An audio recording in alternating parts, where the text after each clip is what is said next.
What's up guys, my name is Matt Jones. I'm a professional mountain bike photographer and an ambassador for Fuji Bikes. Today I'm going to walk you through my Fuji Rakan LT.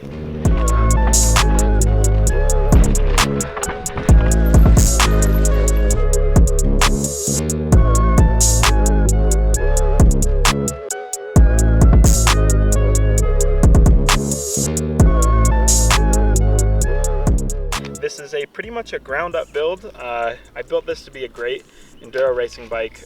Nothing super fancy. Just gets the job done, super reliable, very robust, and a lot of fun to ride. So I'll start with the frame. I'm 5'5", about 150 pounds, and I'm running a size small. I definitely would not run a medium. Some brands I'm kind of on the cusp. With this Fuji, easy size small. The reach is 450 millimeters, which is pretty long. That equates to about a medium in a lot of other brands. But this bike, despite that long reach number, actually feels incredibly well balanced. They've done a great job of thinking through all the geometry on this frame, and it fits me great.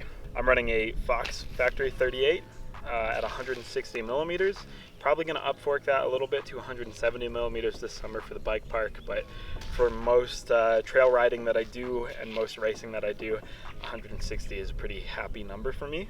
I got 3 volume spacers in there, so the more volume spacers you add to a fork, the more progressive it gets, meaning you can start soft and then it firms up as it compresses more, which sort of resists bottoming out when you hit stuff really hard. Moving back to the rear suspension, we've got a RockShox Super Deluxe coil. I'd never ridden one of these before I got this bike. This coil comes stock on the 1.1 spec version of this bike, and I love it. As a lighter rider, coil shocks really do me a great service by really improving that small bump sensitivity. This bike already has a lot of that small bump sensitivity built in. I'm running the stock 400 pound spring. I tried a 450, I tried a 350. Neither of those felt particularly good, so this 400 just feels like that perfect middle ground. I'm running 1 full turn preload, so that brings it up to about 425 pounds-ish. For Cockpit, touch points, we've got a Deity Cockpit, so Deity Copperhead stem. That's a 35 millimeter length stem. Deity Copperhead bars, Black Label bars, not that it matters too much. 760 millimeters wide on the bars with a 31.8 millimeter clamp size. I don't really like 35 millimeter wide bars because they're a little bit too stiff, at least in aluminum. 31.8 aluminum bars feel great. Yeah, I like them all. They're nothing fancy there, it sort of just does the job. Yeah, Deity seat as well. For brakes, I'm running TRP Trail S brakes. These are the G-Spec versions. These come on the 1.5 level build of the Rakan, and I love them. They're pretty entry-level brakes as far as things go, but I'm a lighter rider, so I don't necessarily need the most powerful brakes out there. These do a great job. They've got 4 pistons. They don't overheat or leak oil or any other problems I've had with some bigger disc brake brands. And then for brake rotors, I'm running Galfer Wave rotors. Got a 203 up front and a 180 in the back. That feels awesome. They don't get too hot.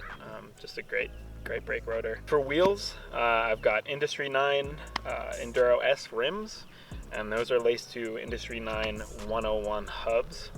The 101 hub is a lower engagement hub than the Hydra, which is the super popular one right now, just because it's got that really famous Industry 9 buzz.